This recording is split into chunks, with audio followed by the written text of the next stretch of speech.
It's about the restoration of our republic. We want to educate, encourage, enable the power. We stand for integrity, honesty, self-reliance, self-defense, and most importantly, no compromise on our foundational principles. This is America's Voice Now. Find America's Voice Now on Facebook and at americasvoicenow.org. Here's Michael Evans.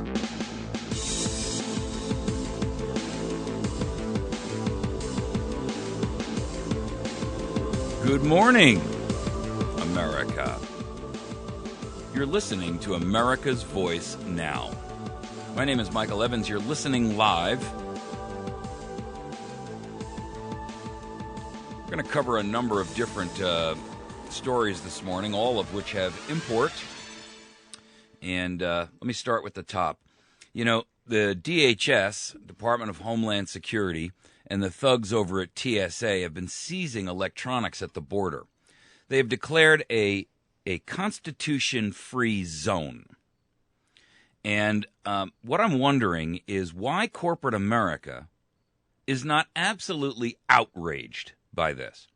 Because their secrets, their private information, their corporate documentation is literally now in the hands of individuals who found their jobs advertised on the tops of pizza boxes.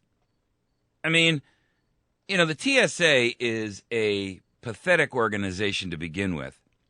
And when you combine that with these losers from DHS, they are seizing people's information, taking thumb drives, laptops, cell phones, iPads, pads, and tablets, and they're seizing that information, making a copy of the entire hard drive, or what's called an image, and then they're reviewing it at their leisure. Now, there was a case that we're going to talk about this morning when we get into this, where these people, and we're finding out more about how they're targeting and whom they're targeting. But what I'm concerned about is why American corporations, and international corporations for that matter, are not up in arms over this, because the information that is being gathered is directly pertaining to them. This is a total abdication of their responsibility to their own companies, to their shareholders, and to the United States of America as a nation. And I am calling upon and challenging every corporate entity to begin to file lawsuits against this violation of the Fourth Amendment, not only on the individual who's carrying the devices, but also on behalf of the corporations whose information is then subject to being reviewed, and for all intents and purposes, we don't know what happens to it after that. You see, that information is then subject to being sold or coerced or used or compromised in some way, shape, or form that would enable those corporations to lose the chain of command, if you will, of their personal or their corporate information. Our second topic this morning is going to be Susan Rice, who's now been called back in to brief Congress on Syria. Now, you know, this woman has about as much credibility as Charles Manson. And I got to tell you, it's inexcusable that this woman would be chosen to go in and brief Congress on anything. The truth is, if these minions of tyranny had any courage at all, this is Congress now, they would get up when she walks into the room, turn their backs on her, and storm out of the room. That would provide a show of solidarity, number one, against tyranny, number two, against lies and betrayal perpetrated by this president. And it would send an extraordinarily strong message to the traitor-in-chief that we have had enough of it and enough of you. Our third segment is going to be checkmate. Why do I say that? Well, because, one, intercepts from a German newspaper have indicated that they have caught Assad actually rejecting requests for the use of chemical weapons, and with the new news that came out yesterday based on John Frankenkerry's bumbling statement that if Syria were to give up its weapons to the international community, that we would be satisfied with that. Syria and Russia immediately jumped all over it like a hobo on a ham sandwich. Rightly so. Now Putin looks like a hero. Obama looks like the goat he is. And at the same point in time, they have again stepped into the bear trap. I mean, these guys are so inept and so incompetent. I wouldn't allow these people to walk my dog and sit my dog. And yet here they are prosecuting a war. The military is in complete and utter disarray. They have absolutely no idea what to do. They're getting conflicting messages. You know why? Because this piece of garbage that calls himself the President of the United States doesn't even understand how the military concept works. And here he is attempting to create and propagate a war, which he has no... I mean, we'd be lucky if the guy knows how to spell war. Our fourth segment is going to talk about the Federal Reserve. And we're not just going to talk about the Federal Reserve. We're going to talk about two different issues surrounding it. One, Turkey has recently come out. I'm sorry, not Turkey, I apologize. Hungary has come out and told the IMF, get out. Get out of our country. We're going back to cash-based monetary systems. No more debt-based money. I love it, and you should too. We're also going to talk about why and whom does not use a central bank and why. Because it's very, very interesting.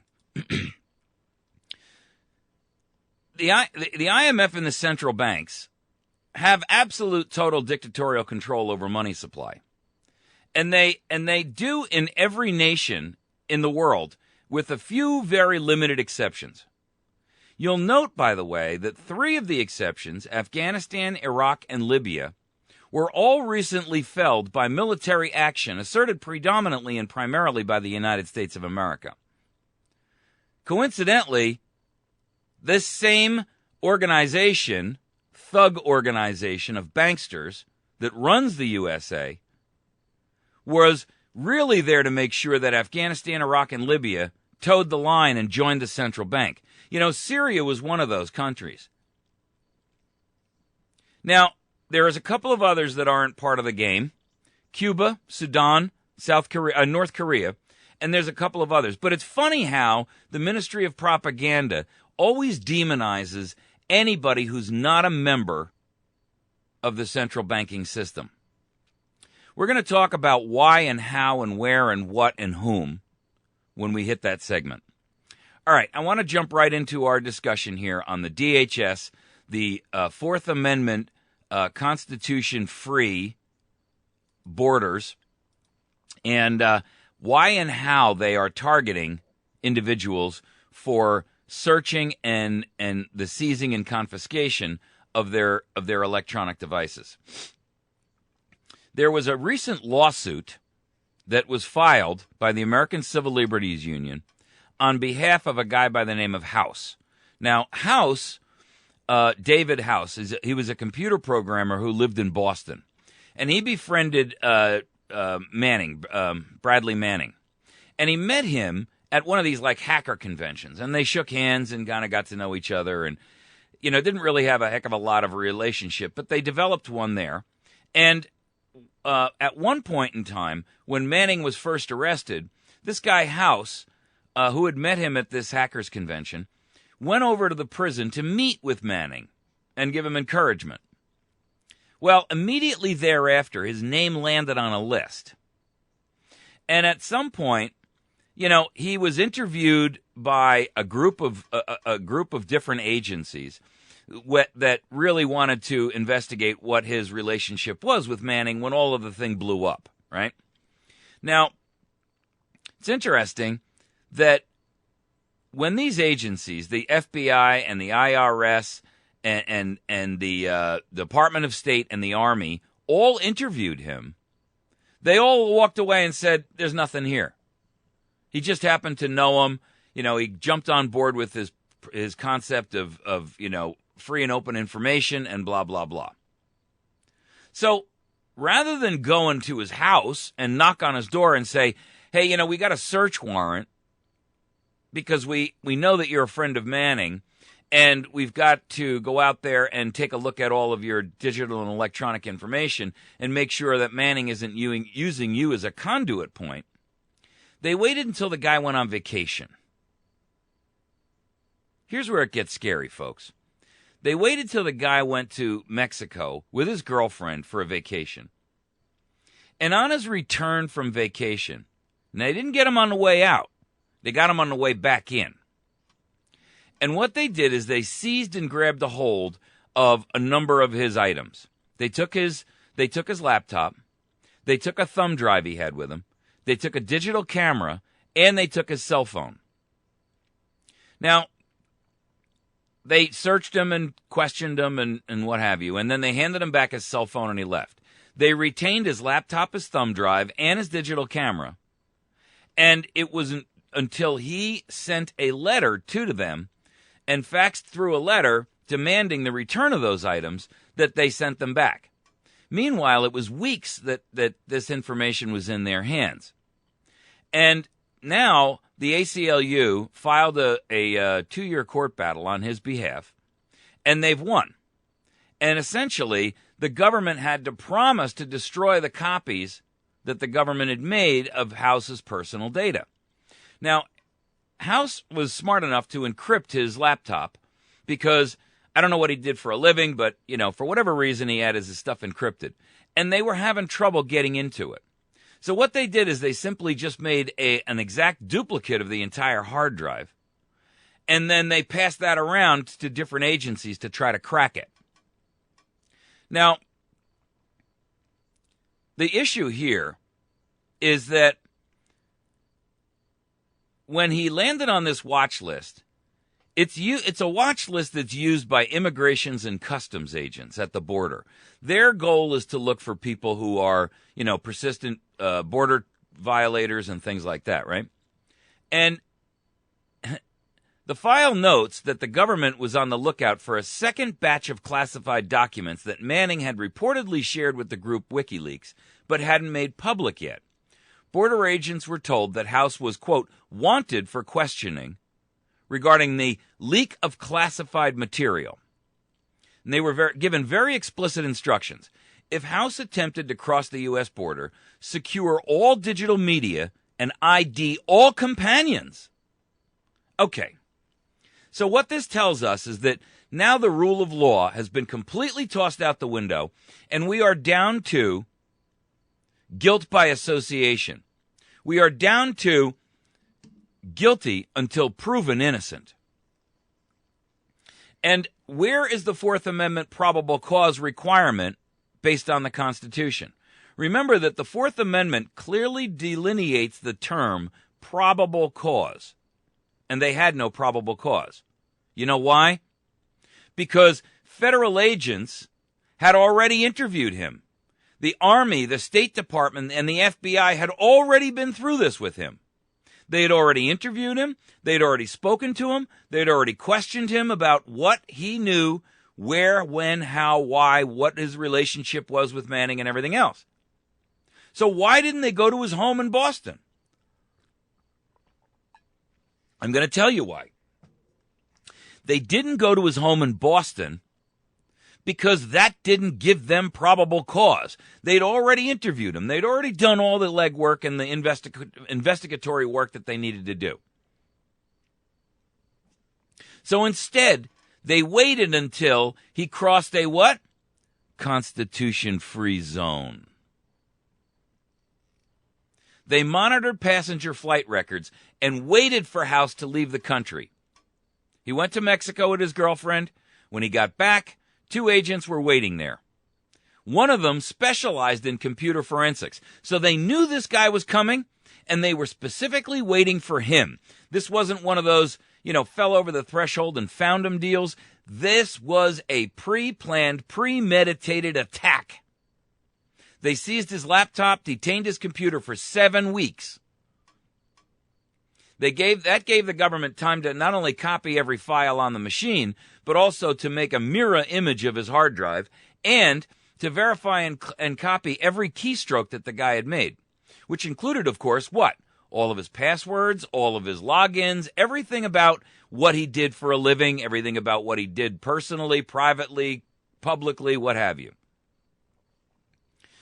Obama and his predecessors, and that's the other tyrants before him, including George Bush and Bill Clinton and George Bush before him, have all maintained that people crossing into U.S. territory aren't protected by the Fourth Amendment.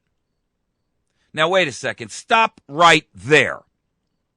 How dare you say that an American citizen is not protected by the Fourth Amendment simply because they cross the international border and come back or cross on their way out? That is a blatant violation of the Fourth Amendment. I don't care how, where, why, when, what, and whom. And you cannot excise this by any excuse. This policy is intended to allow for intrusive searches that allow them to find drugs and child pornography and illegal imports and stuff like that. That's their theory. That's their claim. Oh, it's all about child pornography and drugs. You know, how many times are we going to fall for that same lying excuse? The real truth is, and by the way, the Ninth Circuit Court of Appeals just came out with a ruling not so long ago that said this is a Fourth Amendment violation. In fact, they found that it was a Fourth Amendment violation in an actual child sex case, a child pornography case. There was a guy named Howard Cotterman, and he was put on this database list, right, which is called TECS. TEX. It's called the Treasury Enforcement Communication System. How, by the way, did the Treasury get in charge of keeping a database of child pornography? I gotta wonder, huh? Anyway, talk about agencies out of control, right? Here's the deal. This guy found himself on a TEX list because of his child sex offense conviction in 92. And the hit that popped up on that list encouraged a Border Patrol agent to detain his computer, and his computer was actually found to contain child pornography for a second offense, right? Cotterman's case ended up before the Ninth Circuit Court of Appeals. That court ruled this spring that the government must have reasonable suspicion before it conducts a comprehensive search of an electronic device. However, that ruling only applies to states that fall underneath the Ninth Circuit Court of Appeals jurisdiction. And the court left wide open this loophole that says what constitutes a comprehensive search. They didn't define that. So basically, they kicked the can down the road and let the tail wag the dog. Now, look, I'm not trying to get a sex offender off the hook here. My point is that what this tells us is that we are living in a police state, and every corporation who has traveling employees who cross international borders or even go within 100 miles of a border, and I talked extensively about this in another program a couple of weeks ago. Go look it up on YouTube. Any corporation that has employees who travel across international borders and or goes within a 100-mile border of the United States of America, and that's the border that runs all the way from Maine to Florida, from Florida to California, from California to Washington State, and even Alaska, and then all the way across the northern border with Canada. 100-mile radius around any of those borders, and you are subject to being searched. Now, here's the problem with that. They get this information, they grab your laptop, your tablet, your phone, whatever other devices you've got, any kind of thumb drives and so forth. They then make cloned copies of it, and then this stuff is forensically investigated. Here's the problem. The people who are gathering, collecting, grabbing, and massaging your data, your corporate data, are for all intents and purposes, low level, low information, barely trained. I mean, look at the laundry list of crimes that the TSA employees have been charged with over the course of the past couple of years. And you'll see they've been charged with theft, with child pornography, with sexual assault, with prostitution, with pimping. I mean, the list goes on and on and on and on and on. Guy's bag goes through the thing, comes out light all of his money, comes out light his machinery, his laptop, look, there's empirical proof out there that the TSA is a corrupt gangster group of low-level thugs. But these are the people that are now in charge and handling your corporate data, America. And all of that private information you have on there about your latest and greatest plans, your marketing concepts, your new products, your patents, your intellectual property rights, all of that is open and subject to being reviewed and captured and monitored and in the possession of people who found their job on top of a pizza box while they monitored a counter at Wendy's. What I'm calling for is every American corporation to stand up and fight this thing tooth and nail. You all, every corporation, should be filing a federal court case against this kind of abusive tactic. You should be screaming bloody murder that your corporate information is subject to seizure in a Fourth Amendment violation. If you call yourself a corporation that has the same rights, duties, and privileges as a First Amendment human being, a Fourth Amendment human being bearing individual, then doggone it, back it up! Step up to the plate. Do the right thing. You've got the resources. You've got the legal department. You've got the wherewithal to be able to do this.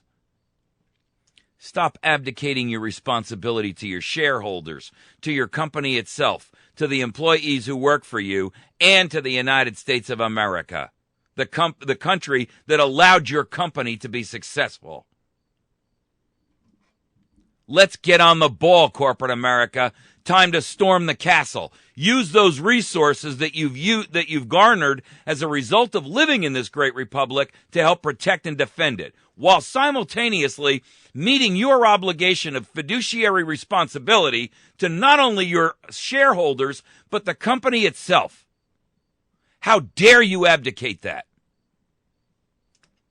If you work for a corporation or a business of any size, small, large, or otherwise, I demand that you raise this issue at your next board meeting, your next managerial staff meeting, your next corporate staff organization. You raise this issue and start demanding change.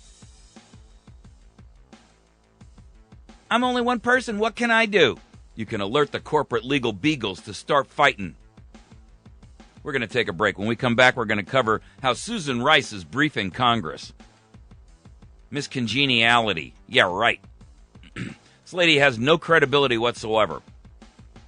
I wouldn't let Susan Rice brief me on her briefs. The woman is a liar, and she's a sycophantic mouthpiece for this administration. And if Congress does not stand up and turn their backs on her, they've abdicated on you and me. We'll be right back. Stick with us. This is going to be a good show.